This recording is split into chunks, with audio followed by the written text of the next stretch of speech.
Elton John, 1975, Dodger Stadium, 55,000 fans, sequins, lights, and a man who looked like he had everything. But what the photograph doesn't show, hours earlier, he tried to end his life. A bottle of pills, a swimming pool. How does someone who has the world at their feet feel so utterly broken? And yet, he walked on stage and played one of the greatest concerts of his career. What does it take to survive when everything else seems lost? Stay with me, because the story behind the music is far darker, far deeper, and far more extraordinary than anyone knows. Endless Morning. We start where the story gets quiet, the moments nobody remembers, the ones that almost ended it all. In July 1990, an 18-year-old boy named Ryan White died of AIDS.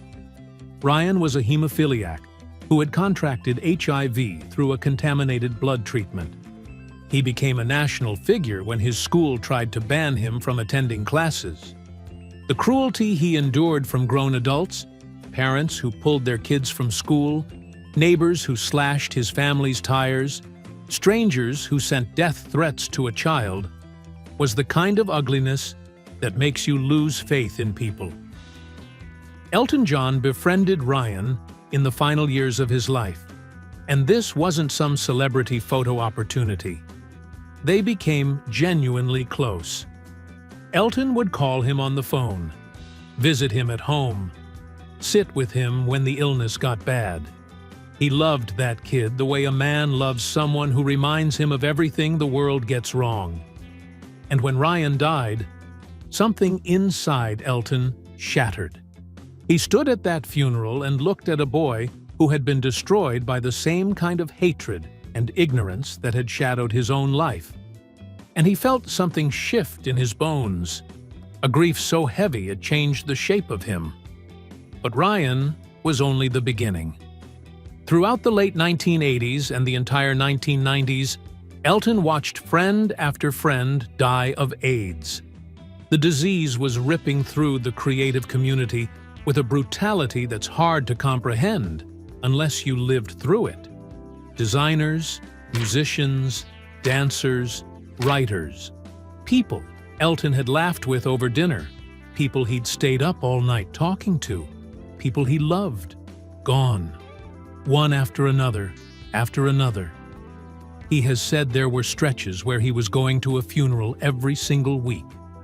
Every 7 days, another name, another face he'd never see again, another empty chair at the table.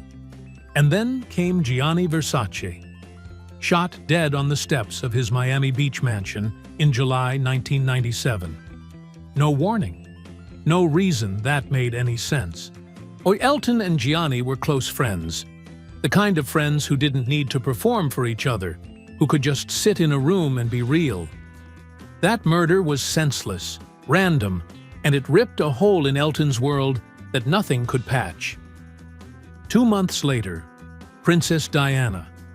Diana and Elton had one of the most genuine and complicated friendships in public life. They'd had a falling out. Harsh words were exchanged, but they reconciled shortly before her death. And that reconciliation makes what happened next even more painful. Because when Diana died in that Paris tunnel on August 31st, 1997, Elton was asked to sing at her funeral, in Westminster Abbey, in front of the entire world.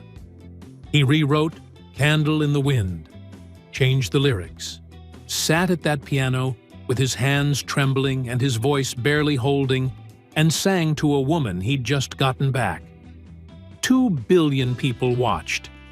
It remains one of the most emotionally devastating live performances ever captured. That single became the best-selling of all time, over 33 million copies. Every single penny went to charity. Elton kept nothing, but you can't give away grief the way you give away money. It stays, it accumulates, it settles into your chest like concrete. And his body, as if mirroring the weight of everything he'd been through, started to break down. a prostate cancer scare that forced him to confront his own mortality, a near-fatal infection picked up while touring in South America that landed him in intensive care, hip and knee surgeries that slowly stole his ability to move freely on stage. And then, in 2023, a severe eye infection that left him with limited vision in one eye. The man who spent his life making the world more colorful was literally losing the ability to see it. But to understand why these tragedies hit so hard, you have to understand where Elton came from. You have to go back to the very beginning. Back to a small house in Pinner, where a little boy learned, before he could even read, that love was something you had to earn. And even then, it might not come. Neglected childhood. Reginald Kenneth Dwight was born on March 25, 1947, in Pinner, Middlesex, just northwest of London. And from the very first day of his life, he was unwanted. That's not an exaggeration. That's not dramatic license. His father, Stanley Dwight, was a flight lieutenant in the Royal Air Force, a rigid, emotionally frozen man who seemed to view his own son as an inconvenience that had disrupted his carefully ordered life. Stanley didn't hold him, didn't play with him, didn't want to hear him laugh or cry or exist too loudly. In a house where a little boy should have felt safe and protected, Reginald learned something devastating before he could form the words to describe it: that his presence was a burden. His mother, Sheila, was warmer but unpredictable. Loving 1 hour, cutting the next. She could make you feel like the center of the universe and then, without warning, make you feel like you'd ruined everything. The household was a war zone of icy silences and sudden eruptions. Young Reggie, that's what they called him, would sit at the top of the stairs in his pajamas, listening to his parents tear each other apart, pressing his hands over his ears, wondering what he'd done wrong. And then came the piano. When Reggie was 3 years old, he heard a melody playing somewhere in the house. Something fired in his brain that nobody could explain.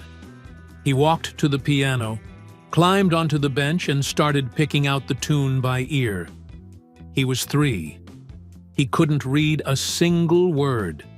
He could barely dress himself.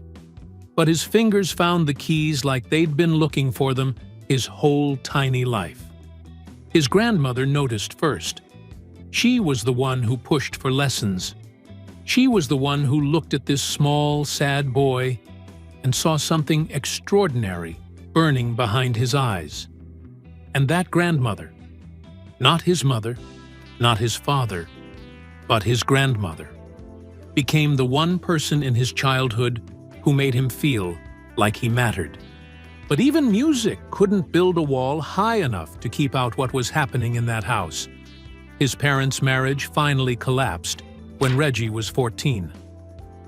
Stanley left, packed his things, and walked out the door. And here's where the knife really twists. Stanley remarried, started a new family, had other children. And with those other children, he was everything he had refused to be with Reggie. Warm, present, affectionate, a father. Imagine discovering that. Imagine learning that your dad was capable of love the entire time. He just chose not to give it to you. Elton has talked about this in interviews, and even now, decades later, you can see it in his face. The wound never closed. He once said that all he ever wanted, the only thing he ever truly wanted, was for his father to put his arms around him and say he was proud. But it never happened. Stanley Dwight died in 1991. Those words were never spoken. That door was never opened. And the boy who became Elton John has spent his entire life knocking on it. So, what does a kid do when the first person who was supposed to love him doesn't? He performs. He invents a version of himself so big, so loud, so blindingly flamboyant, that the whole world has no choice but to look. He puts on sequins and feathers and glasses the size of dinner plates, and he plays that piano like his life depends on it. Because it did.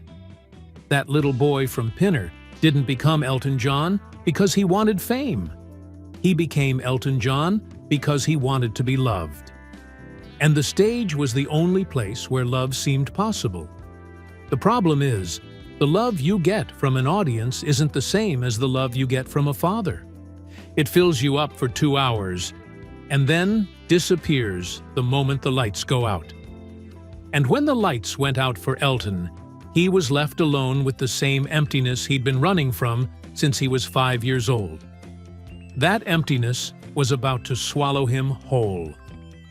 Toxic stardom. By 1970, Elton John was a supernova.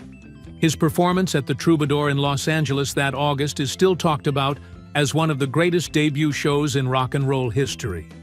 He walked into that club as a nobody. He walked out as a future legend. Every music journalist, every record executive, every person who mattered in that room knew they had just witnessed something that doesn't happen twice in a generation. What followed was a stretch of creative brilliance that still hasn't been matched. Between 1970 and 1976, he released a new album roughly every 6 months. And these weren't throwaway records. Honky Chateau, Goodbye, Yellow Brick Road, Captain Fantastic and the Brown Dirt Cowboy. Each one a masterpiece. He was writing with Bernie Taupin, his lyricist and lifelong creative partner, and together they were producing music at a pace and quality that seemed almost inhuman. The stadiums filled, the money poured in. He had a private jet, a football club, mansions with rooms he'd never even stepped into. He was, by every measurable standard, one of the most successful human beings on the face of the earth. And he was dying inside. The drugs started the way they always start, casually. Cocaine. It was the 70s. Everybody did it. But Elton didn't know how to do anything in moderation. Moderation requires a sense of enough. And Elton had never in his life felt like enough. So he poured cocaine into the void his father left behind. And when cocaine wasn't enough, he added alcohol. And when that wasn't enough, he added food, and shopping, and more cocaine, and more alcohol. An endless, frantic, desperate attempt to fill a hole that had no bottom.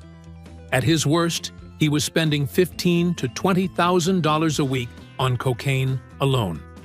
He would disappear into hotel rooms for days, lock the door, close the curtains, and consume until his nose bled and his heart hammered so hard against his ribs that he was sure, absolutely sure, he was about to die. And then he'd call someone, sobbing, and swear he was done. And the next night, he'd do it all again. He later described those years as a kind of living death.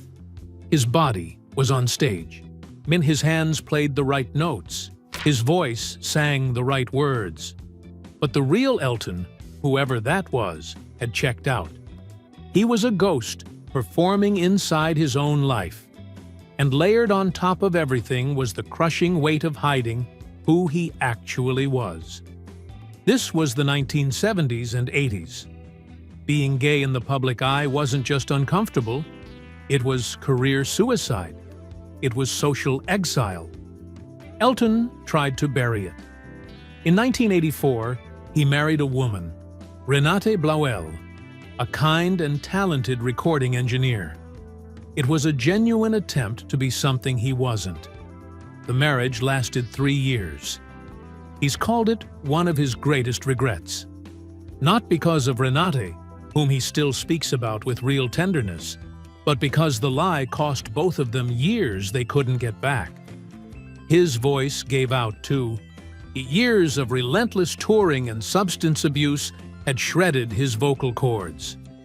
In 1987, he had throat surgery. The doctors saved his ability to sing, but his voice was never the same. Listen to early Elton, and then listen to later Elton. There's a roughness now, a weathered quality. Some say it made him better, more textured, more human. But for Elton, it was his body keeping score. Every binge, every sleepless night, every line of cocaine carved a little groove into his instrument, and those grooves never went away. He was careening toward a wall at full speed. The fame that was supposed to save him was the very thing that was killing him. And every night, after the encores and the standing ovations and the limousines, he was alone with the same terrified boy who'd sat at the top of the stairs in Pinner, listening to his parents scream and wondering why nobody loved him enough to stay. Something had to give, and eventually, it did. Silent triumph. On July 8, 1990, Elton John walked into a treatment center in Chicago and surrendered. No cameras, no audience, no sequins, just a man sitting in a plastic chair, admitting out loud that he could not save himself. He hasn't touched a drink or a drug since. Over 35 years of sobriety. Let that sink in. In an industry built on excess, in a culture that glorifies self-destruction, Elton chose, every single morning for 35 years, to stay clean. Sobriety didn't erase his pain. It forced him to confront it. Every memory of a distant father, every friend lost to addiction, every hollow year chasing applause that never filled the emptiness inside. Sobriety gave him clarity, and that clarity was brutal. But instead of letting it consume him, he turned it into purpose. In 1992, he founded the Elton John AIDS Foundation. To date, it has raised over $600 million for HIV and AIDS prevention, education, and treatment worldwide. $600 million. Not a publicity stunt, not a tax write-off. A lifeline built from the grief of watching friends die one by one. Every clinic, every dollar, every life saved. A testament to a man transforming his suffering into someone else's survival. And then, love found him. Not the roar of stadiums, not the performative adoration of fame, but the quiet, grounding presence of David Furnish, a Canadian filmmaker who saw him, the real Elton, and stayed. They met in 1993, entered a civil partnership in 2005, married in 2014, and together welcomed 2 sons, Zachary in 2010, Elijah in 2013. The fatherhood changed everything. The man who spent his life feeling invisible behind sequins and spectacle now had children who needed him not for what he could perform, but for who he was. He became Dad, the man making silly voices at breakfast, reading the same bedtime story 4 nights in a row, building Lego castles on the living room floor. Through them, he healed the child within himself, who had never had a proper childhood. In 2023, he retired from touring with his farewell Yellow Brick Road shows. Over 50 years, more than 4,000 performances. And on that final night in Stockholm, he played Goodbye Yellow Brick Road, with tears streaming down his face. Not sadness, release. A lifetime of weight finally set down. Now, at 78, Elton John faces limited vision, aching joints, and a heart stitched and broken more times than most could endure. And yet, he says he is happier than ever. He paints, mentors young artists, continues his foundation work, watches his sons grow, and for the first time in his life, he doesn't need an audience to feel whole. Elton John survived the fame, the excess, and the darkness. But more than that, he survived himself. And in doing so, he became a reminder that joy can grow from the deepest pain. and that the most extraordinary lives are often the ones we almost never hear about. Elton John survived the glitter, the fame, the applause, and the darkness that chased him long before the spotlight ever touched him. But what if his story isn't just about survival? What does it reveal about the hidden struggles behind every public triumph? The secrets we carry even when the world believes we've won. As the curtain falls tonight, one question lingers. How many of the lives around us are playing the same song of pain and perseverance?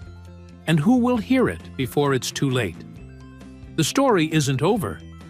It's only just beginning.